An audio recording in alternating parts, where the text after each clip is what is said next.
welcome back to Dollars and Dragons. Today we have with us again VJ Harris. If you'd like to introduce yourself to the audience. Hey everybody, I'm VJ Harris. My pronouns are they, them, and he, him. I use them interchangeably, so have fun with it.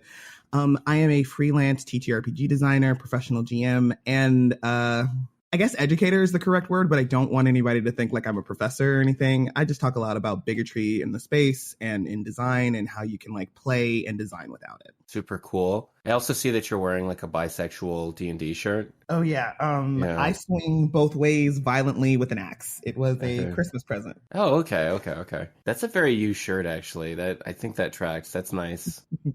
Yeah, so wow. I feel like, I don't know if this is just me, VJ, but like maybe I do need to invite people back a second time. You're my first second time guest, by the way. Yay, VJ.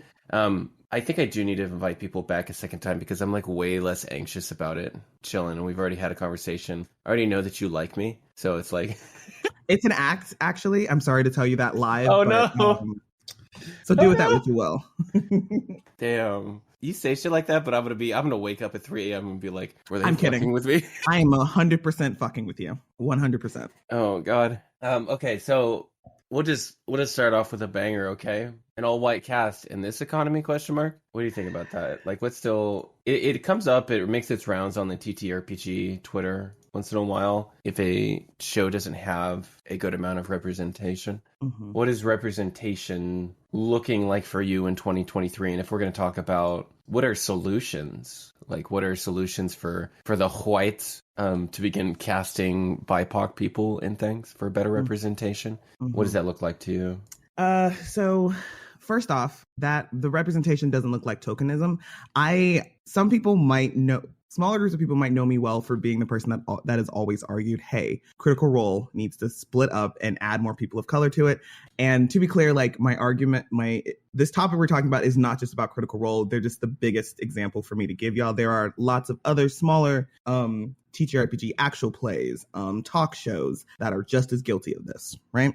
And I always make the argument, hey, they need to add more people of color to it on a permanent basis, not just as like guests or for like 4 to 8 episodes for like an EXU thing. And the thing that I always get back in regards to that is like, oh, so you just want them to tokenize a person of color or Black person, what? And I'm like, that is never the argument I'm going to make. I never want Black people, people of color, any marginalized identity to feel like they're being tokenized onto something, but there is a way to add representation to a table and have it ongoing without being like, we're just bringing you on because you're a person of color, because you're disabled, et cetera, et cetera.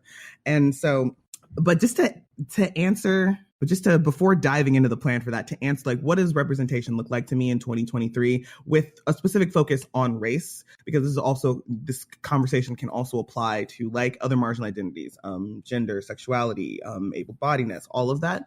But to be on topic, it's not just one person of color, because even if you do what I think is a good idea to like do it in a way that isn't tokenizing, it can still feel like that when it's just one person dropped into an all white like table.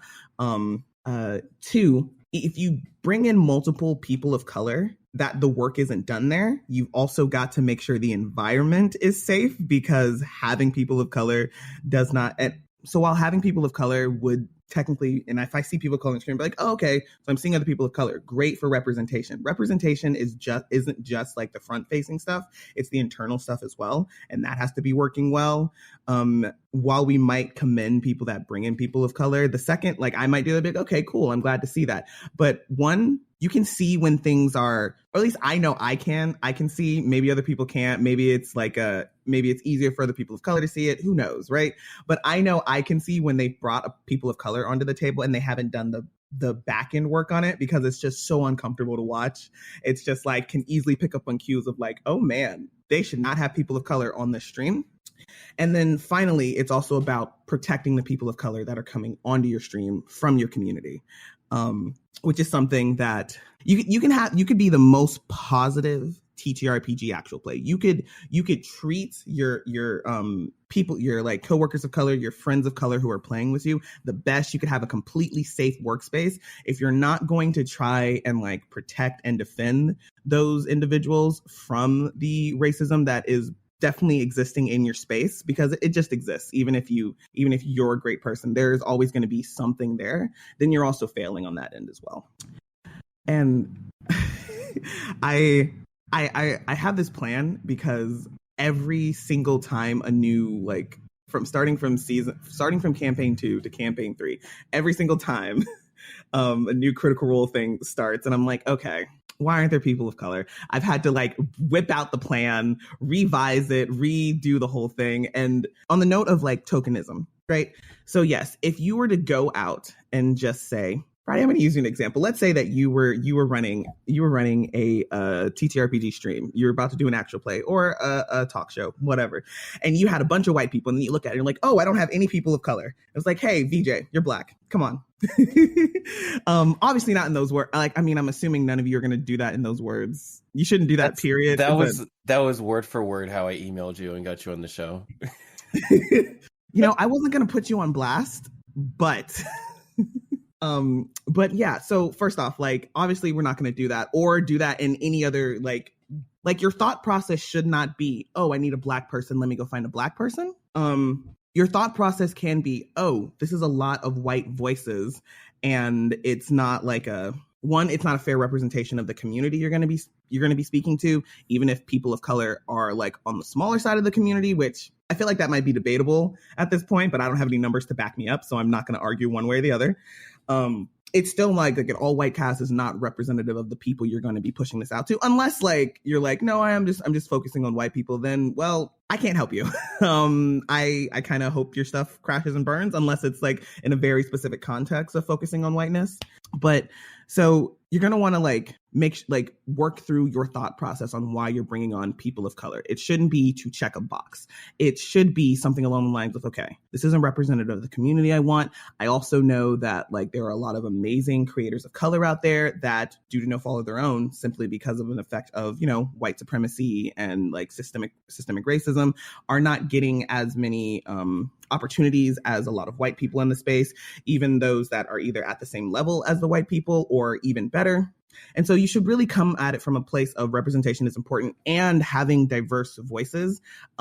You know how like the right will say not diversity of identity, but diversity of thought. Diversity of thought comes from diversity of identity, because our lived experiences and how we move through the world does change how we see and think about things. Like Friday and I are going to have two completely different views on stuff based on our various identities, not just our race.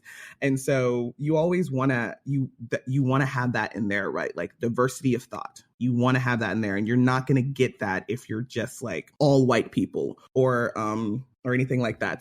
So that's the first place to come from. Representation, giving evening out a playing field where it should be even in the first place, but it currently isn't through no fault of the like people of color's own actions, and what'll make the best podcast, right? And then the second part of that, right, is I don't know how feasible it is to do like, I don't think colorblind casting is a feasible way to do things for TTRPGs. And for any type of thing, like the thing that pops into my head is how when I think it was the orchestra, like they started putting carpet on the floor so that they couldn't tell, and just having people play, they couldn't tell if it was a man or a woman or somebody that like, you would associate wearing heels, and they stopped seeing like disparities and like the gender makeup of things. I don't. And so when I say colorblind casting, I don't mean like, oh, I don't see color kind of thing, just like figuring out a way so that you don't let it influence you. And I don't think that's actually like, I don't know if that's really possible with the medium here to get to that point. But the thing that I always suggest is like, well, how do you expect them you just want them to pick people of color regardless of their skills? And my thing is like, if you're going to be doing actual plays and stuff like that, and you're trying to like handpick a team, you should really hold auditions, right? You should really set it up in such a way that people can audition. They can come in, you can like get the flow and vibe of things. But in wanting to set up auditions, you need to make sure you've already worked through the like, okay, is this a safe space that people of color can come into and feel comfortable role playing in? Because if it turns out not to be a safe space, that is going to detrimentally affect any of the people of color probably the majority of people of color coming to like role play in this. Like, I know I'm not at my best when the environment I am is really fucked up and stressing me out. So you've really got to bring in anybody you want to bring in, right? White people, people of color, anything like that. Host auditions, go down the line, have a very like rigorous testing process out, like lay it out. Don't I know some people, it might feel better for some people to just be like, I'm just going to kind of go with the flow and see how things are. But that's a really good way to let your biases sink into something, just kind of going with the flow.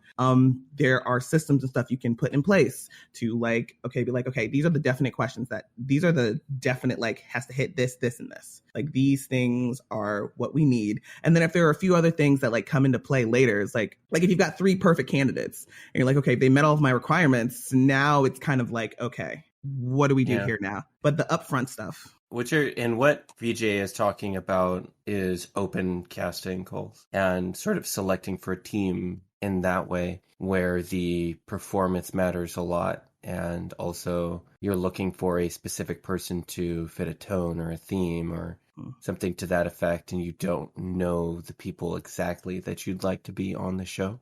I think the more likely scenario for many casting situations is that someone, especially from a white perspective, they start with 4 or 5 people already that they want to play with, and they all happen to be white because they're white, right? And then they're like, oh shit, I have to diversify with my final 1 or 2 people. And how do I do that? And then they scramble, and then they're looking for people. Would assume, perhaps incorrectly, and of course, BIPOC are not a monolith. But I would assume if I was to be approaching anyone with an all-white cast and being like, hey, we'd like you to join our cast, and then you see that they're already all white, it's just like, it's kind of like, okay, well, it can feel tokenizing, right? Because that's how it feels to me, like whenever I'm the only non-straight person, and especially if there's not any BIPOC on the show, like it's like, oh, you're diversifying with the white queer? Like... Yeah, so I definitely agree that's like the standard of how things happen. And I think that it's going to take like a complete shift in people's thinking to not make that. Like, I can completely understand being like, okay, I have like 2 people. I can understand having a group of people that are like, okay, I already know some white people that I want to play with. But definitely gonna have to break out of the mode of like, oh, I have all of these people and I'm already gonna invite them on and then we're gonna do this. Honestly, I think if I was being asked, because I do also like, if I get asked, I'm like, okay, what's the racial makeup? Are there other people of color there? Have you picked all the white cast already? Like if somebody came to me first and was like, hey, I want to do this, I haven't reached out to anybody else. And was just upfront with me about like, I like your stuff. I like what you have to say about like things in the space, your design, your role playing. I think you'd be great here. And I'm also trying to like make a concentrated effort to make sure that I'm not just putting out all white content again. I'm totally fine with being the person, like one of the first people of color to come on if you're upfront and honest, like, hey, I did this. I know that this is important. And so I'm trying to get more people of color into this space. And I know that like involves working on both ends to make sure it's safe for you on like while you're role playing, while you're not role playing, and in the community. And so like, even if it comes to like, oh, hey, yeah, we need a couple more people. I don't feel none of us know this stuff right off the bat. It's some things we learn either early on in our life or later on, or like my age, teenagers, old people, like senior citizens, old people, kind of old people, not calling anybody like older than 29 old people. We're not that kind of TikTok. Like if you realized, oh, hey, I'm following into a pattern that is frequently called out in the space, and then you're honest and upfront, like, hey, I'm asking you because I like your work and also because I want to do this. And again, like Friday said, we're not a monolith, so your mileage might vary on that. But I know for me and a lot of other creators, you'd be like, okay, as long as you are doing the work on both ends of things, because like just acknowledging that you know that this is a problem isn't actually showing me that you're doing the work. Yeah, I encountered that kind of early on, just as a casting. I guess that I hate to call myself a casting director because I like don't have any like official qualifications, but like that's what I do for shows. Like I do the casting, obviously, because like I'm putting them together and it's part of the job, because there just isn't enough people to do all the jobs because I'm a small-time production person. But whenever I'm casting, for me it was generally I entered the space, and my first actual play was an all white cast, and like my first question as soon as I got on when I was cast, because it was like through the interview process that you're talking about, we had the audition process, and there's like 2 or 3 rounds of it, and I just really liked the idea that was posted for the advertisement. It was my first show. It was me just getting into TTRPG. But my first question was still, when I got on cast, how many people auditioned for this that were people of color? And they had like 50 applications, and apparently none of them were people of color, which I'm not certain is true or not to call anyone a liar, but it would not surprise me people of color did not audition for a random actual play. You know what I mean? Like for good reason, for the same reason that when people are looking to play a game and start playing games, if you're a marginalized person, guaranteed they check out the profile, because they're not just playing with anybody, because they need to make sure, do their extra step of making sure that this person seems like they're not going to be racist or homophobic or whatever it might be. And, you know, of course, you know, come to find out, some of the people who are perhaps biggest offenders put in their profile that they're a safe space. We don't necessarily have to talk about that.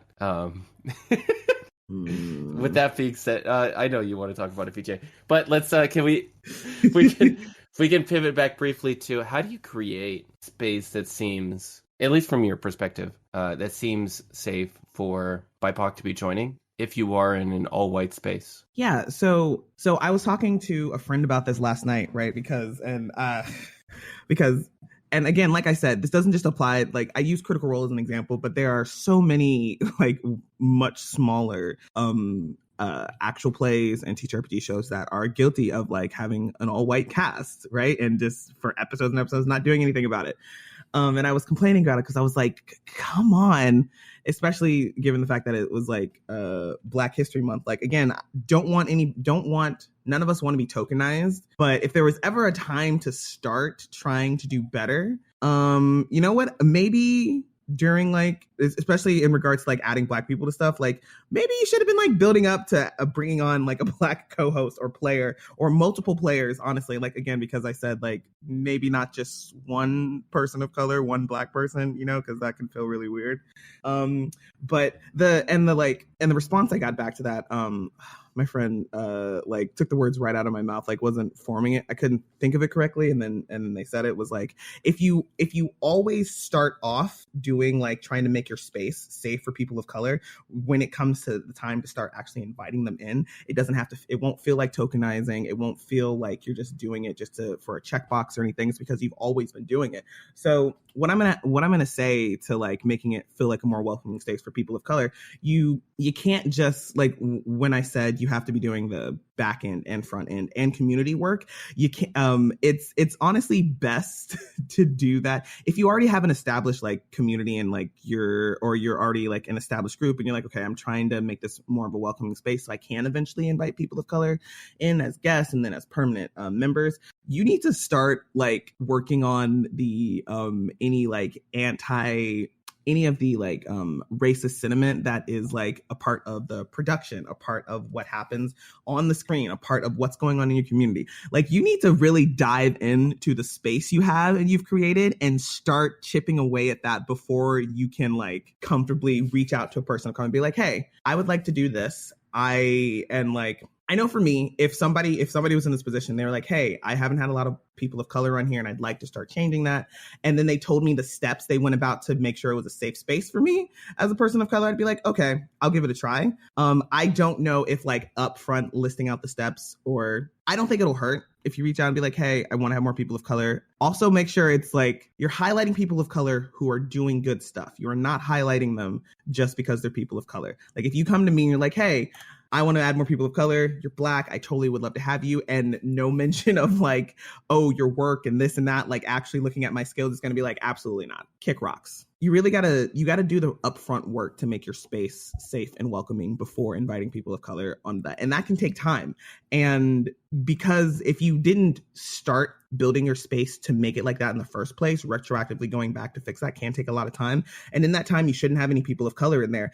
And if you're not like putting your stuff on pause, and if you're not like also being like, hey, I want to bring more people of color in, but I need to make sure my community is safe for them up front, and like to the public, then you also just need to kind of accept the consequences that come with like having all white people in a space for like a production thing. People are going to talk about it. People are going to call you out for it. So you have to like make a decision of, am I going to keep the steps that I'm doing private, or am I going to be public about it? And then like deal with like the stuff that is also going to come from that if you haven't cleaned up your space yet, because if you haven't made a concentrated effort to make sure your space isn't filled with like races, you're going to get some like you're going to get some shit for that. Be like, don't bow down to these people. Like, keep doing what you're doing, like that kind of thing. Like, it's going to come from both sides, depending on how you're doing it. So, yeah, it's kind of funny that, you don't necessarily have to be like overtly racist to have an all white cast, but guess where all the racists hang out? In spaces with all white people. There is a correlation. My experience as a white person casting for POC or starting to break into like, how do I connect with more people of color? A lot of the time, what I ended up doing was just being very intentional about me reaching out and trying to find people. I'm not afraid to say the wrong thing here, but I am trying to be very intentional with what I say. Before I get eviscerated by BJ. So whenever I did find a person that I wanted to work with and was a person of color, I was looking at their portfolio first and then trying to figure out like, what can I be a fan of and why would I want to work with this person in particular? And that's how I started establishing a lot of my initial connections in the space, was seeking out people whom I wanted to work with and who happen to be people of color. And it didn't necessarily mean that I was just seeking out Black people or Asian people, or I have made a lot of Asian friends in the past year. But that was just happenstance, I think. So it can be difficult and like awkward at first. But I think part of that also was I was new to the space, and rather than just being established in the space and then seeking people out, my first concern has always been, what am I making and who can I make with? Who can I create with? And if you are creating anything that's a collaborative group effort and it's meant to reach the widest audience possible and be representative of like community and our community, like in tabletop, and you want people to feel welcome, well, then it has to be representative of the people within the community. You can't have like an all white design team for something. Exactly. Because then you're going to have these glaring errors like the Hazard-D, you know what I mean? These other examples that is just like people like looked at it, but it's a blind spot because they aren't necessarily, they haven't had direct experience with that kind of thing, or they see it as normal, but they don't understand like the racist or the white supremacist roots of it. And that's especially true of like me coming out of the military, and something that I talk about actually kind of frequently is white supremacist. The military was like, in hindsight, and not intentionally so, literally constructed by college educated white people. So when it was initially conceived and developed, like especially 100 years ago, as far as our policies and things like that, it's all by white people. Black people up until recently couldn't even have their hair done a certain way in the military because it was considered unkempt or like unprofessional just to have your hair a certain way. And it's just like, that's something that I accepted as normal, and regulating like Black people's bodies within the military a certain way because the military wanted them to look like everyone else, but they can't look like everybody else. They're Black. Like, they're going to look like Black people look, and their hair is going to be like Black people's, you know what I mean? So yeah, I think it takes a lot of reflection for people to come to terms with that, because nobody wants to like look at themselves and say, hey, I may not be racist, but I am participating in a racist institution, or I'm upholding racist ideas. And those are two totally separate things. Like, there's the act of racism, and then there's the, what am I, which path am I on? Am I further encouraging and establishing the social hierarchy that has been presented to me and I benefit from as a white person? Or am I providing a space that where a person of color can feel like their voice is heard and acknowledged, and they're part of the process rather than someone to be used and consumed? That ending part, I like that, because that was another thing Emmy and my friend were talking about last night, like just feeling like a product, just to be handled, passed around and whatnot, versus, you know, feeling like a actual person being talked to and consulted with and being treated with like dignity and respect in a space. Do you like writing romance? Yes. Do you like some romantic stories and stuff? I love. I just want a clarification. Well, one, yes, I do like writing romance, and two, like, what am I trying to ask you? I'm sorry, give me a second. Like, if you ask me, like, oh, hey, do you write in the romance genre of like with the tropes and stuff that you're expecting? My answer would be not really. But just general, like, oh, do you like reading, writing, and like engaging with romance? Yes. As far as like romance and things like that, as a person of color, and this is something that I talk with my girlfriend a lot, so you don't have to talk to me about this, but I was curious about your perspective on how people treat you in tabletop in respects to like romantic storylines and romantic plots and like your contribution to a romantic space. Mm-hmm. So the first thing I'm gonna say is up until kind of recently, I started off in 5e in like 2015, and that was like my first D&D, first TTRPG thing ever. And I wasn't supposed to be the DM, but our other DM flaked, so I had to dive in. So was the NPCs flirting with the other players who, there was only one other like person of color in our friend group that was playing D&D with us. And then stayed the DM for a long time, and I have mostly been the DM, and but not for like short things, like quick things, kind of like one shots, two shots, that kind of thing. It's like really recently where I've gotten to be a player for a long, consistent time, over on like Starlight Tales or Total Party Kiss or like my Saturday early morning games, and have been like able to more readily engage in like longer romantic like plots if I wanted to. I know I've been very lucky in the space with the people that I've like played any TTRPG with, have always like gone in and felt respected and safe and like felt good about bringing up any issues that I was like, hey, I feel like this was a misstep here for this reason. Like, never felt like I was going to get shut down for that. And specifically on the note of like romance and whatnot, I can't give an example from the Starlight Tales table for the long ongoing thing right now, because my guy is just kind of like, he likes to date, he likes to sleep around. I don't know what he's doing romantically. I don't know if he's interested in that in general. But over like on the Strange Hunger stuff, my sweet boy Tazrael is a agent of the Empire, and his partner was also an agent of the Empire, had a loving, great, and amazing romantic relationship. In the backstory, started off adversaries to lovers, and that partner died. And then like fast forward, all of us are kind of like flirting and just doing like romantic or like lustful behavior with each other.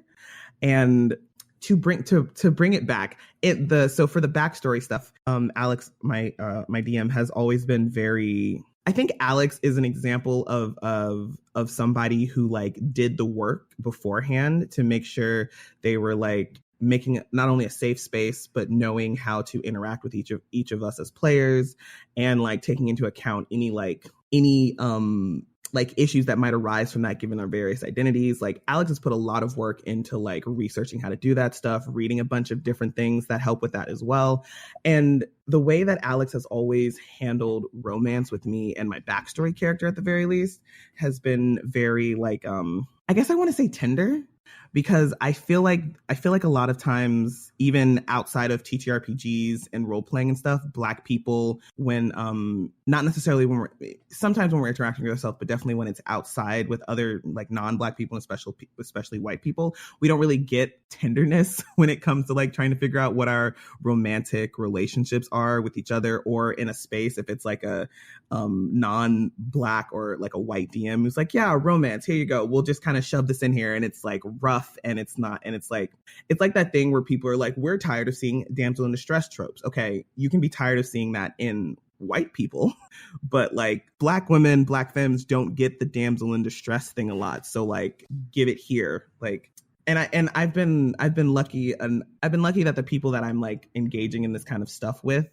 know that there are things around that and are just like treating it with a lot of like care and tenderness and just being open to anything, like not putting anything off the table, but also not like inherently putting on things like, oh, you're a strong Black person who like, you know, doesn't need XYZ thing. So I know this, and I like I said, I know this isn't true for everybody. Yeah, I think just I keep coming back to the word tenderness and like just the ways that I've been able to navigate romantic relationships on the various streams is just very tender as far as like the DMs interacting with me and even some of the players, because there's definitely some like romantic underpinnings in our whole Saturday party there at some point. If that answers your question.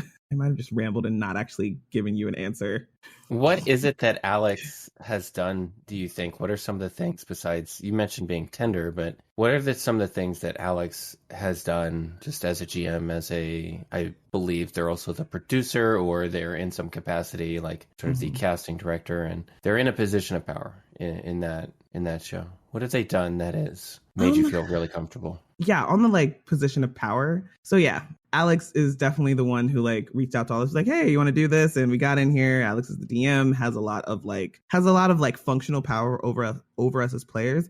But one makes it very clear it's a partnership. Like and I want to say same goes for like all of the DMs I've had on Total. Wow. First, I was going to say start playing that games. Starlight Tales. It's very much a like hard veto one. And this applies to like just everything, not just the romance stuff, but like giving us veto power. Like, hey, I actually don't want that to happen. Or, hey, can you spoil this for me? Because I need to know for my well-being kind of thing. Or even if it's more like it's just making me anxious and I'd like to know how it's going to end the whole. And also just making it feel like a safe space to like give over power. So for example, for Alex, Alex, I think I'm also really good about knowing things that like I definitely shouldn't suggest that'll definitely get a no. And I don't think I have suggested anything like that, but also knowing that they're like, hey, so far in conjunction with Alex, I've never gotten like a no about something I wanted to introduce romantically about Vel, my partner, Taz's partner in there, like completely reworked the backstory relationship at one point. I was like, oh hey, actually it's more like this than this, because completely rechanged it, worked with me to see how that would actually look like, has been like done flashbacks with me with that information where I was completely shocked that like this happened. I was like, holy shit, I wasn't even the one that like put this in there, and did a lot with that. But also, man, there was something I was about to say about Alex. Like I mentioned, Alex has just deliberately made a space just in general, but also around like the romantic side of things that instills a lot of trust in them. Like, my partner is dead, but nobody saw how they died. And I was also like, hey, Alex, you could always bring my partner back. You could always do something really fucky with them when we get out to like the actual place we're supposed to be in this whole campaign. And you can emotionally devastate me. You can bring in any amount of romance or anything like that and just have them just completely wreck my character. And I wouldn't say that to every single DM I've like seen on streams or asked to play with or have played with in like short one shots. So I guess it really just boils down to Alex and Starlight Tales DMs just really making it like a open partnership around stuff like that, and just being willing to not being so focused on what they think should happen with like the romance and the story of it, and just allowing me to have a lot of autonomy. And I guess one of the things that they perhaps do that makes you feel comfortable, do they ask for consent frequently in a conversation? Is that okay? ? How do you feel about that ? Yeah. It's funny what that does, right? Right? It just levels the playing field. Yeah. And a lot of times I think if that question wasn't there, I'd feel more apprehensive about it happening. But it's like it puts me at so much ease. Like that constant consent check-in. I'm like, listen, fuck me up all the way. Do what you want. and then you still get the check-in when you're like, do whatever the hell you want to me. All right. Just rip my heart out and stab it in the wall. Not that it's necessarily totally a one-to-one here, but that is something actually I found out from my girlfriend that she really appreciated, was a totally different subject, but adjacent to romance, perhaps. We're going to talk about me fucking my girlfriend for a moment. She and I like started hooking up because it's we were just, we dating app, whatever. Like we went on a date. We're both not weird to each other, at least. Come to find out recently that I'm probably autistic and so is she, but that's probably why the sex is so great. But anyway, I didn't realize I was doing it, but I think it was naturally with my sort of apprehension to be with a new partner. I was consistently like asking for consent during like the act and stuff, and that made her very comfortable because I was always asking her if I was going to try anything new, waiting for her to either acknowledge or say no or whatever. And what we've kind of found in our relationship is that because there is that respect that I am going to not do whatever she says no to, then she's very willing to be vulnerable and explore with me and things like that. And I think that's no different than in any other relationship in which someone can be vulnerable. You have to allow yourself to be hurt. Otherwise, someone is just going to keep their walls up for as long as they feel that they need to in order to protect themselves. And I think a lot of marginalized people, whether you be queer or BIPOC, is just you trying to navigate these spaces and keeping your walls up because you don't know when someone's going to try and hurt you. It can be really exhausting. Yeah. Sorry, that was super deep, huh? That was super. Yep. Yeah, no, it's at the heart of it. And I think one of the reasons why, and I am not trying to put words in your mouth and correct me if I'm wrong. I think one of the reasons why that was so hard for you to articulate is that Alex just creates a feeling in you. There's no one single thing that Alex does, but Alex just makes you feel a certain way. Yeah. You know what? Like I already just have sometimes I have a hard time like getting my words out. And then it's only made harder when it's like, I can't like, it's just a vibe. It's just a vibe. And I can't like. Yeah. The old vibe check. Yeah. Yeah. Yeah. Yeah, I'm thinking about like some of the times that I have spent, at least from my white queer perspective, when I first initially entered the queer community, or I was trying to, and I was exploring. There's a lot of gatekeeping by queers. Queers are the worst gatekeepers. If you're a gatekeeping queer, fuck you. But hey, I'm laughing in agreement. I'm okay. Laughing in agreement with you. I'm not disagreeing. There's so many queers out there that are just like, no, this is my fashion sense. This is my thing. You can't suck dick over here. I'm sucking dick. Like, there's so many people that are like gatekeeping as though like what they have is unique to them and they might lose it if someone else joins. And I think that's true for a lot of things. I think people are just really selfish. I don't know where I was going with that. I agree. And the way that selfishness can manifest in spaces like this makes it a harmful environment for people to engage with. Yeah.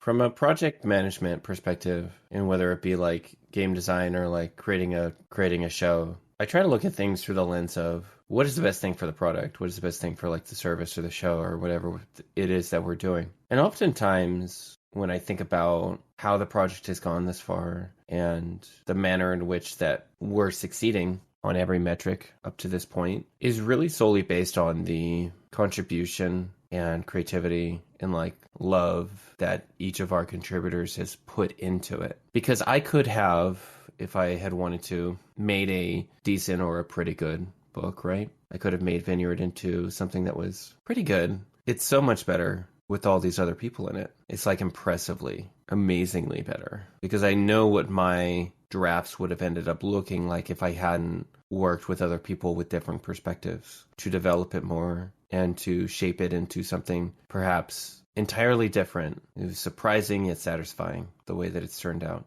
Mm-hmm. And I remember early on when I received my first drafts from people, I was like crying like tears of joy. Like I was just overwhelmed with how amazing everything. And I think more people need to embrace the collaborative aspect of creating games, creating art, and create a meaningful connection with these people that you're working with, rather than being of the perspective that this is for me. You should seek to create with other people and have that act of creation be like the experience and like what you are trying to harness and enjoy and appreciate. And then there's marketing, which doesn't, you forget all that shit.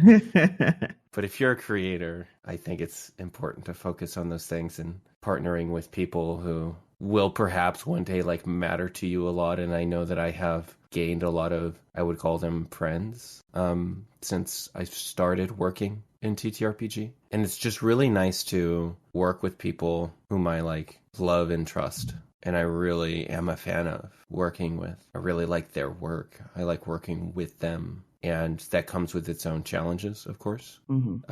I can at times get frustrated with people. I can be disappointed in some ways, I suppose. It's like anyone else. Ultimately, something like this, unless you're making like zines or something like that, I think ultimately it's much better as a collaborative process. Because being the one person, the one perspective who designs anything, I think is like fraught with peril, no matter who you are. Yeah, no, I'm all of the projects that I've been on, say for one, my first one has been with other people at this point. And just thinking about the one, got an absolute brutal but honest review. And like thinking about it, say, if I'd had somebody else work on this with me, it would be a lot better. And I keep saying I want to go back and redo the whole thing. And the thing that's been rolling around in my head lately is like, maybe I should bring somebody else on for this like little redux.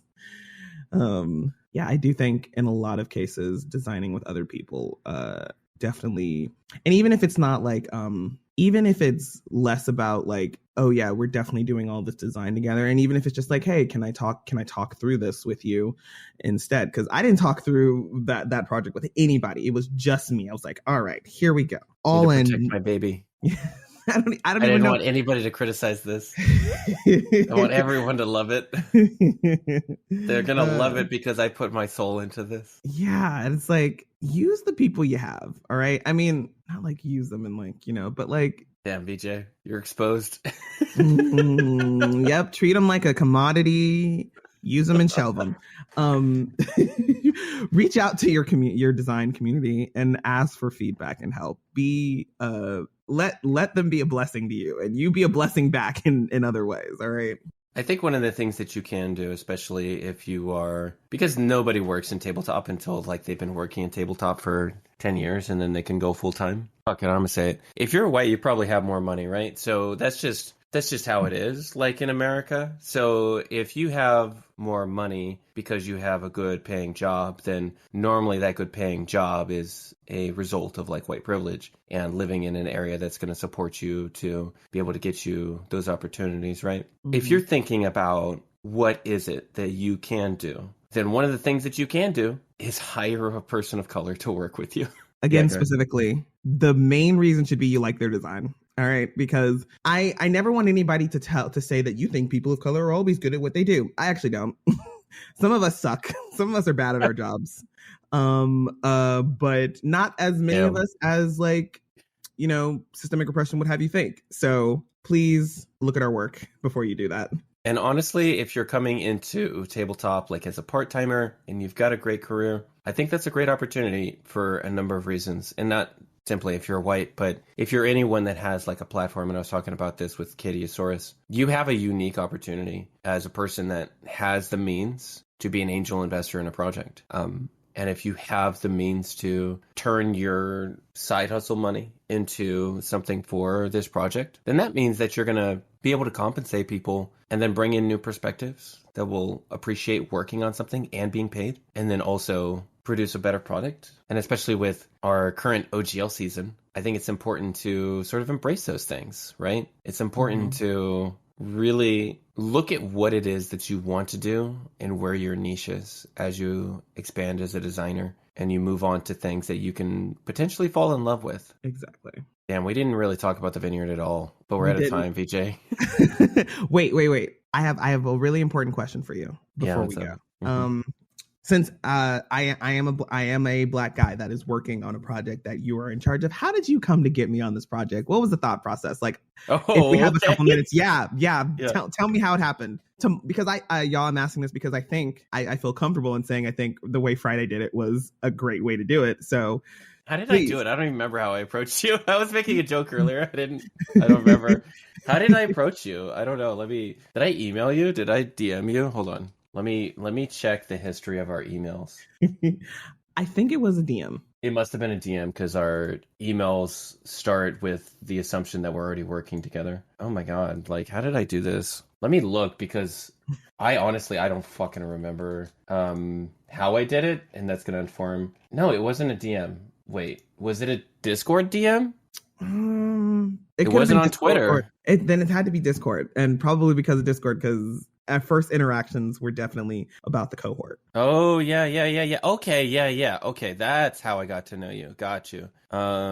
Okay, I know exactly what the everything is. I'm just gonna check what the first DM was. I sent you a message. Hello, I want to chat with you about the SPG GM cohort mentorship. You applied for it. I remember that. Yeah, I put together the cohort for marginalized people in order to sort of diversify SPG's GMs. I had the experience at that point of there being an overwhelming amount of white people in the SPG chat, GMs, and then I looked at like all the top GMs at the time, and I was like, oh, we're all white, cool. That's a problem, but what can I do about it? And I was thinking to myself, well, what I could do is just spend some of my time to help out some BIPOC or other marginalized people who are unable to spend the time on learning how to use SPG because they are otherwise, their time is occupied. They don't have enough spoons because in general, the way that marginalization affects people is that they have less opportunity because they, how do I want to say this without, I mean, like you're probably if you don't have the time and you would like to become like a GM on SPG, you don't have the time because you're exhausted, because like you are already dealing with a lot from life because the system hasn't helped you in some way, whether it be because of disability or because you live in an area that didn't support your education, or so on and so forth. So yeah, and you in general have had to like take all these extra steps in order to like get even with like somebody within like your age group, your peer group. So you've already done a ton of extra work to like get where you're at. Yeah, anyway, I just recognizing like those basics about just living in America, right? Just understanding those things. Yeah, I opened up that cohort. I don't really talk about it. I'm surprised you brought it up. Listen, I no, because I was like, okay, I said, hey, do this good example, like, hey, try this, and I was like, oh, you know what? I know that Friday, like we went from, oh, we're in the cohort, and then like, Yeah. hey, do you want to work? Act like, do you want to do a thing with me? And I was like, okay, so I feel like that process. I feel like that was a very non-tokenizing process that we went through to get to where I actually am and like working for you on various things. So I was like, yeah, then, you know, it was correct. I felt like the right way that things went about it. Well, I mean, I think with any relationship, the first thing that I think about is like, what value am I bringing to this? Like, what am I doing for this other person? And understanding that I don't have like all the time in the world and all the energy in the world, I can think to myself, like, as a person who is like, who was at the time and still like, I was like one of the top 3 GMs on the website, and I like hover between all those things. And all that means is that I make a lot of money. Ultimately, that's all that means. So I make enough money to turn the additional money, the excess, into my business, which I use to produce products. How am I going to spend that time and money is the question that I ask myself now that I'm a full-time pro GM. How do I give back to the community in a way that's meaningful? Well, the first thing I do is I think about like, okay, I'm going to spend some time helping all pro GMs with my platform. Okay, I do that. And then I think to myself, well, what can I do to change the community for the positive? And one of those things was diversification. And I thought that was important to me simply because I honestly am kind of ashamed of how non-diverse SPG was like last year, because I was a part of it. So I was just there to make money, right? But like when I'm amongst the top 10 GMs or whatever, and I'm looking around and I'm like, it's all white people, that makes me uncomfortable. So that was my thought process, was like, what can I do personally? Not everybody has to go and like do something like that. That's not what I'm saying. I was in the position to, therefore I made the choice to. And yeah, from there, like I talked with you, you seem fucking cool. So I invited you to the project and I like your design work. It was easy. I don't know. It wasn't complex.